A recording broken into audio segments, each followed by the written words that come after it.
బాచిని చూడండి.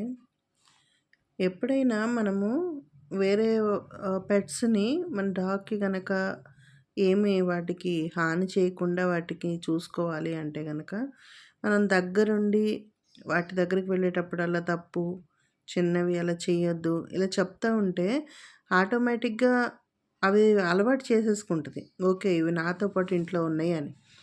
ఇదే కాదండి, ఏదైనా సరే మేము ఇలాగే దగ్గర కూర్చొని వాటిని పక్కన వేసి ఇట్లా అలవాటు చేస్తా ఉంటామనమాట. కానీ అలాగే తినే విషయంలో కూడా అండి, మామూలుగా అయితేనేమో తినదు. ఇడ్లీ, దోసలు గానీ, క్యాబేజీ గానీ తినదు. కానీ వాటికి పెడితే మాత్రం ఖచ్చితంగా నాకు కూడా కావాలని అంటది. చూడండి, ఇప్పుడు వాటికి క్యాబేజ్ వాటి కోసం అని తెస్తే ఫస్ట్ తీసుకోలేదు. వాటికి వేసిన తర్వాత ఇక నాకు కూడా కావాలని చెప్పని మొత్తం వాటికి వేస్తా ఉన్నప్పుడు లాక్కొని ముందు పెట్టుకుంటుంది. అంటే తినదు, వాటికి పెట్టనివ్వదు. కొంచెం కుళ్ళు కూడా వస్తాయండి వాటికి. కుళ్ళు అంటే జెలసీ.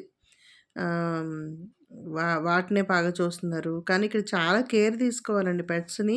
ఒకదాన్ని ఎక్కువ, ఒకదాన్ని తక్కువ. అంటే ఫస్ట్ ఇంట్లోకి డాగ్ వచ్చింది కాబట్టి దాన్ని ఎక్కువ ఫస్ట్ ప్రిఫరెన్స్ దానికివ్వాలి. తర్వాతే వేరే వాటికివ్వాలి. లేకుంటే అవి గూడా మనసులో ఎలాగో పెట్టేసేసుకుంటాయి. కొన్ని చాలా అయితే సరిగ్గా చూడకపోయినా చాలా దిగులేసుకుంటాయి అవి.